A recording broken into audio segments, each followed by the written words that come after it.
नमस्कार, मैं doctor D के Singh, assistant professor, department of commerce, government Pataleshwar college Masturi. आज के इस वीडियो लेक्चर में आप सभी का स्वागत करता हूं। छात्रों, पिछले वीडियो में हमने BCom second year subject cost accounting unit 5 लागत लेखों का वित्तीय लेखों के साथ मिलान के अंतर्गत मिलान या समाधान की आवश्यकता एवं उद्देश्य, लागत लेखा एवं वित्तीय लेखों के लाभों में अंतर के कारण, इनके प्रभाव तथा लाभ में आए इन अंतरों को दूर करने के हेतु समाधान की प्रक्रिया और समाधान विवरण तैयार करने की विधि के विभिन्न सैद्धांतिक पहलुओं का अध्ययन किया था। छात्रों, आज हम कुछ क्रियात्मक प्रश्नों, प्रैक्टिकल क्वेश्चन के माध्यम से समाधान विवरण पत्र एवं स्मारक समाधान लेखा तैयार करना सीखेंगे। तो चलिए प्रारंभ करते हैं आज का वीडियो लेक्चर। छात्रों, रिकॉन्सिलिएशन से रिलेटेड प्रैक्टिकल क्वेश्चंस को हम 5 कैटेगरी में डिवाइड कर सकते हैं। पहला, समाधान विवरण से संबंधित ऐसे प्रश्न जिसमें लागत लेखे के अनुसार और वित्तीय लेखे के अनुसार दोनों के लाभ दिए हों और कुछ अन्य सूचनाओं के साथ आपसे समाधान विवरण बनाने को कहा गया हो। छात्रों, ऐसे प्रश्नों का हल बेहद आसान होता है क्योंकि इन प्रश्नों में ही इनके उत्तर दिए रहते हैं। आप पिछले वीडियो में बताए रिकॉन्सिलिएशन स्टेटमेंट के अनुसार ऐसे प्रश्न को हल करेंगे, यानी लागत लेखे के लाभ को आधार बनाएंगे और प्रश्न में दी गई कुछ सूचनाओं को प्लस करेंगे, कुछ को माइनस करेंगे। इसके पश्चात जो शेष आएगा वो वित्तीय लेखे के अनुसार लाभ होगा और प्रश्न में दिए वित्तीय लेखे के लाभ से अब इसका मिलान कर सकते हैं। दूसरे कैटेगरी में हम ऐसे प्रैक्टिकल प्रॉब्लम को शामिल करते हैं जिसमें लागत लेखे और वित्तीय लेखे के दोनों के लाभ दिए गए रहते हैं, लेकिन आपसे समाधान विवरण बनाने के स्थान पर मेमोरेंडम रिकॉन्सिलिएशन स्टेट अकाउंट्स बनाने को कहा जाता है। छात्रों, ऐसे भी बेहद सरल होता है। चूंकि आपको इस अकाउंट का फॉर्मेट पता नहीं है तो ये फॉर्मेट आप बड़ी आसानी से बना सकते हैं। जैसे आपको पता है कि किसी अकाउंट्स के फॉर्मेट अंग्रेजी के शब्द टी के आकार के रहते हैं, लेफ्ट हैंड साइड डेबिट और राइट हैंड साइड क्रेडिट। तो जो समाधान विवरण के आपको जो स्पेसिमेन बताया गया है तो उसमें लागत लेखे के लाभ को आप क्रेडिट साइड लिखेंगे। इसके साथ ही जितने प्लस किए जाने वाले आइटम हैं ये भी आप इस मेमोरेंडम रिकॉन्सिलिएशन अकाउंट के क्रेडिट में लिखेंगे, लेकिन जो आइटम्स माइनस किए जाने हैं उन्हें आप इस अकाउंट के डेबिट में लिखेंगे। इस प्रकार क्रेडिट के टोटल से डेबिट के टोटल को माइनस करेंगे तो जो बैलेंस आएगा वो वित्तीय लेखे के अनुसार लाभ होगा और प्रश्न में दिए गए वित्तीय लेखे के लाभ से आप इसका मिलान कर सकते हैं। यानी ऐसा ही प्रश्न बेहद आसान होते हैं। तीसरे कैटेगरी के प्रैक्टिकल प्रॉब्लम में हम समाधान विवरण से संबंधित ऐसे प्रश्नों को शामिल करते हैं जिसमें प्रॉफिट एंड लॉस अकाउंट दिया गया रहता है और कुछ अन्य इंफॉर्मेशन के साथ आपसे समाधान विवरण बनाने को कहा जाता है। चूंकि प्रॉफिट एंड लॉस अकाउंट का जो नेट प्रॉफिट है यही वित्तीय लेखे के अनुसार लाभ होता है। अब प्रश्न में लागत लेखे के अनुसार लाभ नहीं दिया है तो सबसे पहले हम लागत लेखे के अनुसार लाभ ज्ञात करने के लिए statement of cost and profit calculate करेंगे या फिर कास्ट शीट या costing profit and loss account से हम लागत लेखे के अनुसार लाभ ज्ञात करेंगे। जब दोनों लेखों के ज्ञात हो जाएंगे लाभ आपको, तब फिर आप समाधान विवरण बनाना आसानी से तैयार कर सकते हैं। चौथे कैटेगरी में छात्रों, प्रश्न में कुछ सूचनाएं दी गई रहती हैं, न लागत लेखे का लाभ दिया रहता है और न ही वित्तीय लेखों का लाभ दिया रहता है और आपसे समाधान विवरण बनाने को कहा जाता है।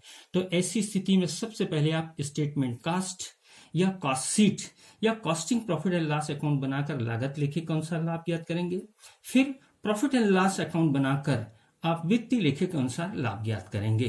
तत्पश्चात दोनों के लाभों में आए अंतर का समाधान करने के लिए आप समाधान विवरण रिकॉन्सिलिएशन स्टेटमेंट तैयार करेंगे। और ऐसे प्रैक्टिकल प्रॉब्लम को हम शामिल करते हैं जो कुछ एडवांस प्रैक्टिकल प्रॉब्लम होते हैं, विशेषकर पर नॉर्मल कैपेसिटी से संबंधित जो है कुछ विशेष प्रैक्टिकल प्रॉब्लम होते हैं। इस वीडियो और अगले वीडियो में हम इन पांचों कैटेगरी से संबंधित सभी प्रैक्टिकल प्रॉब्लम को सॉल्व करेंगे। सामान्यतः बीकॉम की परीक्षा में पहले और चौथे कैटेगरी से संबंधित ही जो है प्रैक्टिकल प्रॉब्लम आ जाता है। आइए सॉल्व करते हैं आज का जो है पहला practical problem. Prepare reconciliation statement for following information. क्या क्या सूचना दी गई है? Profit as per cost account 20,000, loss on sale of furniture 2,000, interest receive 400, rent receive 3,800, interest paid 600, profit on sale of fix assets 5,000, provision for bad debt 3,200 और transfer fees credit ये है 100। छात्रों, इस प्रैक्टिकल क्वेश्चन को पहले हम Hindi medium से solve करेंगे, इसके पश्चात इंग्लिश मीडियम से। छात्र अपनी सुविधा के अनुसार किसी एक का चयन कर सकते हैं। तो देखिएगा, ये प्रश्न ये पहले कैटेगरी का प्रश्न है कि इसमें कॉस्ट अकाउंट का भी आपको प्रॉफिट दिया हुआ है और इसमें फाइनेंशियल अकाउंट के प्रॉफिट नहीं दिया है, तो हम अपने आंसर का वेरिफिकेशन तो नहीं कर सकते हैं, मगर कॉस्ट अकाउंट के प्रॉफिट में कुछ चीज को प्लस और माइनस करने के बाद जो बैलेंस आएगा वही वित्तीय लेखे के अनुसार जो है शेष या लाभ होगा। तो आइए शुरू करते हैं। सबसे पहले लिखते हैं लागत लेखे से profit as per cost account, लागत लेखे के अनुसार लाभ।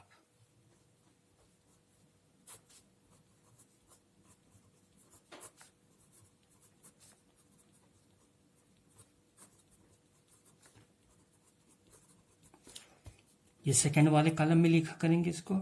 ये है 20,000। फिर आपको पता है कि कुछ चीजें हम प्लस करते हैं और कुछ क्या है माइनस। देखिए, loss on sale of furniture, furniture के जो है बिक्री से हानि माइनस होगा, क्योंकि ये हानि जो है सिर्फ वित्तीय लेखे में लिखा गया है, लागत लेखे में नहीं लिखा गया है, तो लागत लेखे से लाभ में ये माइनस हो जाएगा। तो यहां लिखेंगे फर्नीचर के विक्रय से हानि, ये आपका है 2000, इस पहले वाले अमाउंट वाले कॉलम में लिखेंगे। फिर देखिए लिखा है इंटरेस्ट रिसीव्ड, प्राप्त आपको ब्याज, क्योंकि ये प्राप्त ब्याज ऐसा मद है जो सिर्फ वित्तीय लेखे में लिखा जाता है, लागत लेखे में नहीं लिखा गया है। तो चूंकि लागत लेखे का लाभ इस राशि से कम हो गया तो ये प्लस होगा। यहां लिखेंगे प्राप्त लाभ, प्राप्त ब्याज, प्राप्त ब्याज है ये आपका 400 सेकंड वाले कॉलम में, फर्स्ट वाले में। फिर है देखिएगा रेंट रिसीट, प्राप्त किराया, ये भी प्लस हो जाएगा।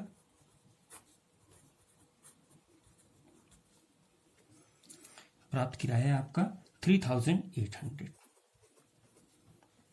फिर देखिए इंटरेस्ट पे, ब्याज का भुगतान, ब्याज ऐसा मद है जो सिर्फ वित्तीय लेखे में लिखा जाता है, लागत लेखे में नहीं लिखा जाता है। तो चूंकि लागत लेखे में नहीं लिखा गया इसलिए लागत लेखे का लाभ इस राशि से बढ़ गया। अब इसको क्या कर देंगे अपन, माइनस कर देंगे, ब्याज का भुगतान।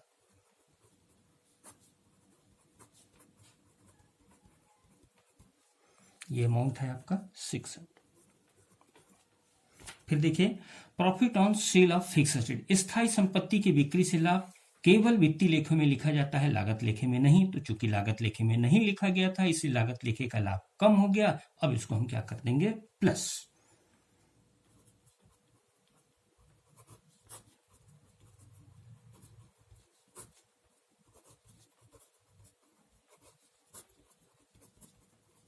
स्थायी संपत्ति की बिक्री से लाभ ये हो गया आपका 5,000।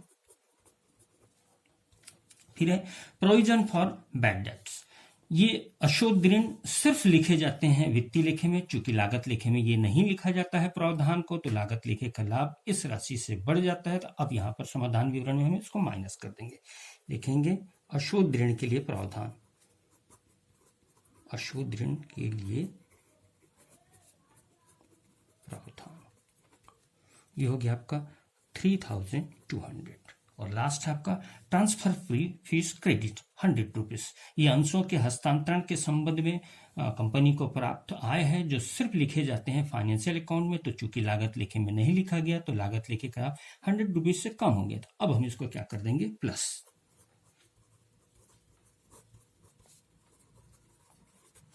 ये है 100 रुपीज, ये सब का जोड़ आप सेकंड वाले कॉलम में लिखेंगे।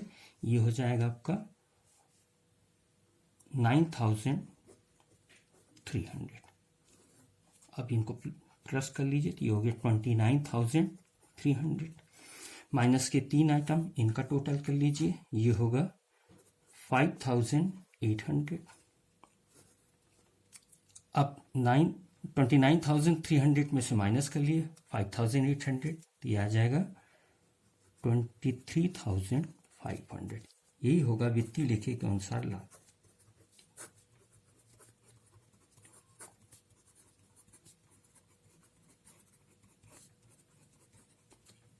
ठीक है, ये है छात्रों। तो लागत लेखे के अनुसार लाभ है 20,000, तो वित्तीय लेखे के अनुसार लाभ होगा 23,500।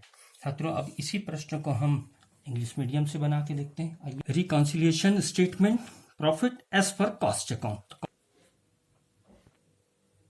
रिकॉन्सिलिएशन स्टेटमेंट देखिए, profit as per cost account, ये है आपका 20,000। फिर देखिए loss on sale of furniture 2,000, loss on sale of furniture ये हमने कर लिया माइनस। फिर इंटरेस्ट रिसीव, इंटरेस्ट कितना है 400, ये हमने लिख लिया 400। इसके बाद रेंट भी इसने रिसीव किया, ये कितने का है 3,800। फिर इंटरेस्ट पेड, इंटरेस्ट आपको पता है कि इंटरेस्ट जो है सिर्फ फाइनेंशियल अकाउंटिंग में लिखे जाते हैं, कॉस्ट अकाउंट में नहीं।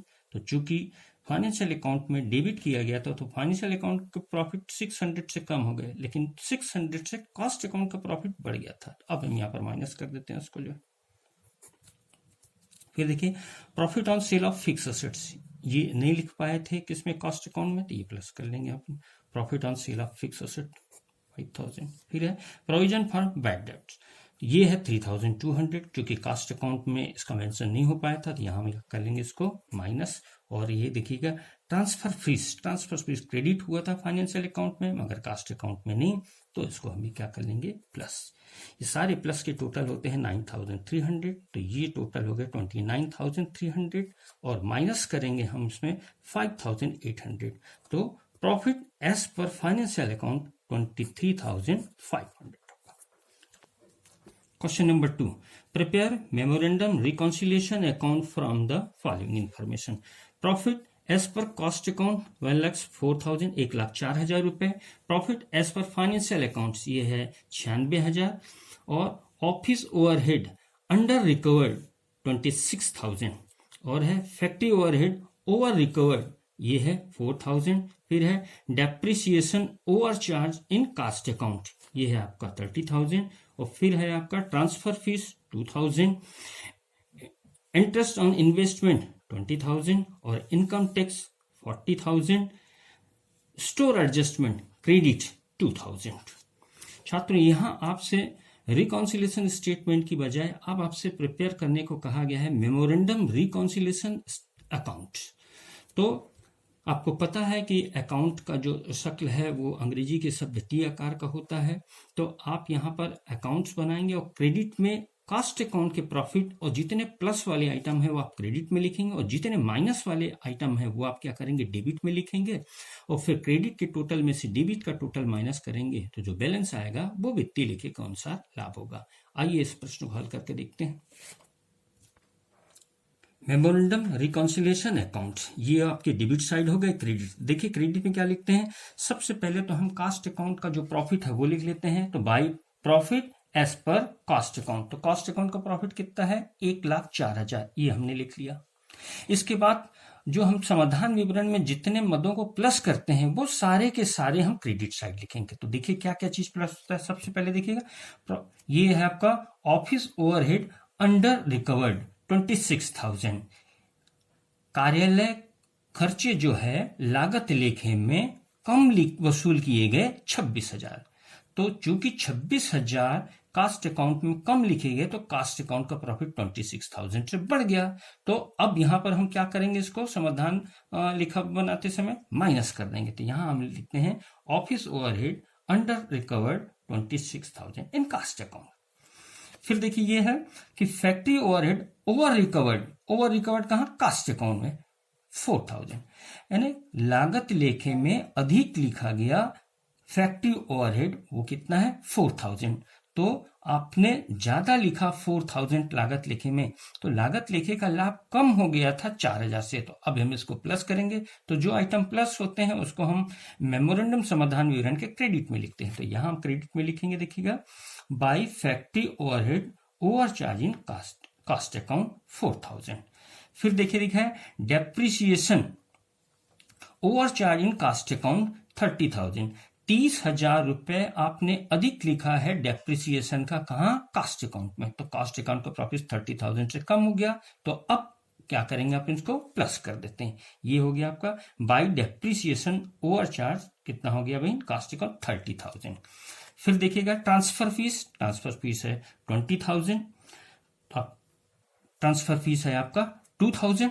ट्रांसफर फीस अंशों के रजिस्ट्री के संबंध में जो है कंपनी को प्राप्त होती है, और चूंकि ये आइटम सिर्फ फाइनेंशियल अकाउंट में लिखा जाता है, चूंकि कास्ट अकाउंट में नहीं लिखा गया, तो कास्ट अकाउंट का प्रॉफिट जो है कम हो गया था कितने हिसाब से? 2। तो अब इसको हम क्या कर देंगे, प्लस यहां क्रेडिट में लिख देंगे। ये देखिए transfer fees 2000।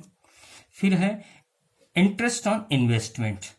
Interest on investment ये भी आय का एक ऐसा आइटम है जो सिर्फ फाइनेंशियल अकाउंट में लिखा जाता है, क्योंकि इसको कॉस्ट अकाउंट में नहीं लिखा गया था, तो कॉस्ट अकाउंट का प्रॉफिट जो है 20,000 से कम हो गया। तो अब हम इसको कॉस्ट अकाउंट के प्रॉफिट में प्लस करेंगे। तो जो आइटम प्लस होते हैं वो आपके मेमोरेंडम समाधान विवरण के कहां लिखे जाते हैं? क्रेडिट में। तो अब ये हम क्रेडिट में लिख देते हैं इसको, जो है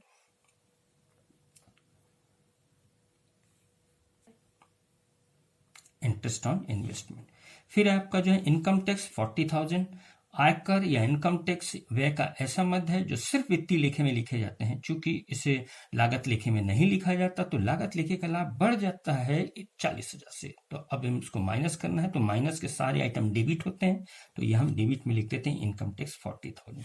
फिर ये देखिएगा स्टोर एडजस्टमेंट क्रेडिट 2,000। तो स्टोर एडजस्टमेंट क्रेडिट फायदा है जो फाइनेंशियल अकाउंट में सिर्फ लिखा जाता है, तो ये लाभ का लागत लेखे में नहीं लिखा गया, तो यहां हम इसको क्या करेंगे, जो है क्रेडिट में लिख देंगे स्टोर एडजस्टमेंट 2000। यदि स्टोर एडजस्टमेंट यहां डीआर लिखा रहता है डेबिट, तो ये 2000 हम क्या करते हैं, हम जो है इसके डेबिट में लिखते हैं। तो क्रेडिट के कुल आइटम हो जाते हैं, इनका टोटल होता है 1,62,000, और डेबिट में देखिए दो आइटम है 26,000 और 40,000। तो इस टोटल में से ये आप माइनस करेंगे इन दोनों को, तो जो बैलेंस आएगा वो होगा 96,000। अब आप देखिए कि फाइनेंशियल अकाउंट के अनुसार जो आया प्रॉफिट वो कितना है, 96,000। तो ये मेमोरेंडम समाधान विवरण में आपको सिर्फ इतना करना है कि लागत लेखे का लाभ वो आप क्रेडिट में लिखेंगे। इसके बाद जितने लागत लेखे के लाभ में प्लस होते हैं समाधान विवरण में, वो सारे के सारे आइटम आप लिखेंगे क्रेडिट में, और जो आइटम माइनस होते हैं समाधान विवरण में वो सारे लिखेंगे आप डेबिट में। फिर इस क्रेडिट के टोटल में से डेबिट के टोटल को माइनस कर लेंगे, तो जो बैलेंस होगा वही बैलेंस होगा profit as per financial accounting, और आप उसका वेरिफिकेशन कर सकते हैं। अब देखते हैं question number 3। The net profit of Mahatma trading company appeared at rupees 64,500 as per financial records for the year ended 31st March 2015. The cost book, however, showed a net profit of rupees 86,460 for same period. A careful scrutiny of figures from both sets of accounts revealed the following facts. Mahatma trading company का जो है profit and loss बताता है net profit 64,500, और cast record इसका बताता है profit 86,460। दोनों अकाउंट्स के चेक करने पर क्या क्या फैक्ट्स आते हैं ये देखिए है।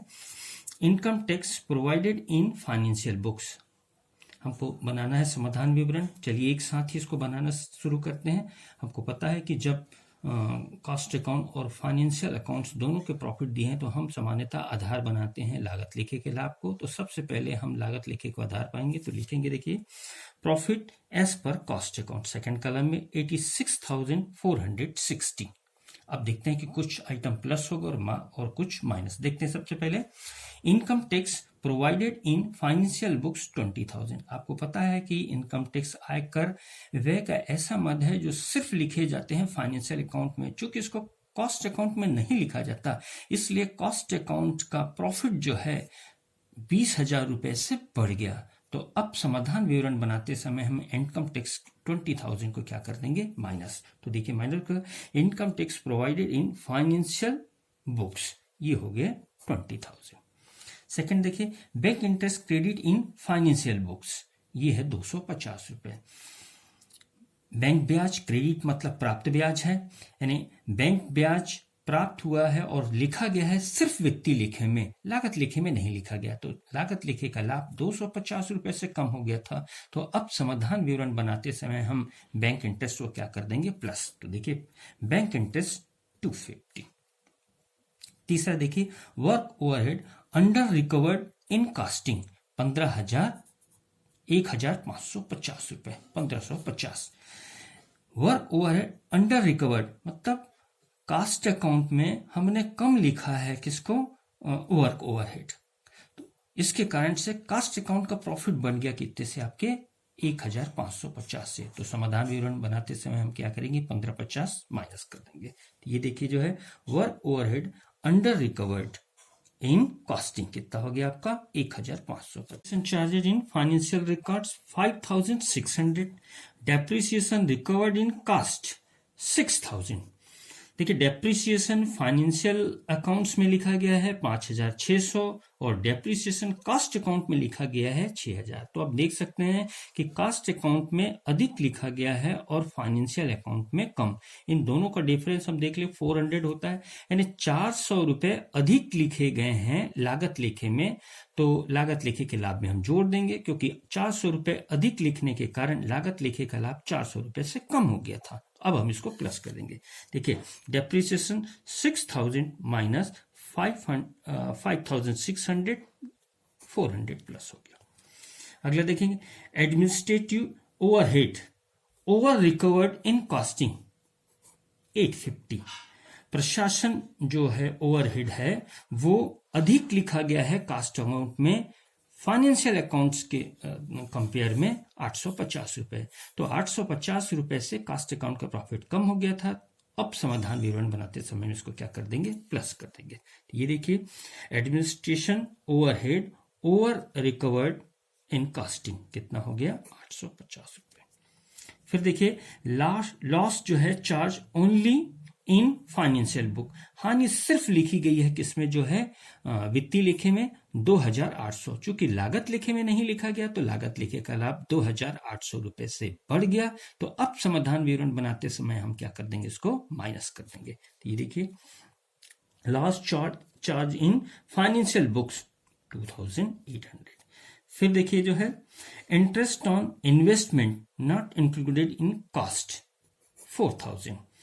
आपको छात्रों पता है कि इंटरेस्ट ऑन इन्वेस्टमेंट केवल फाइनेंशियल अकाउंट्स का आइटम है, इसका मेंशन कॉस्ट अकाउंट में नहीं किया जाता। तो चूंकि इसे लागत लेखे में नहीं लिखा गया है, इसलिए लागत लेखे का लाभ कम हो गया था 4,000 से।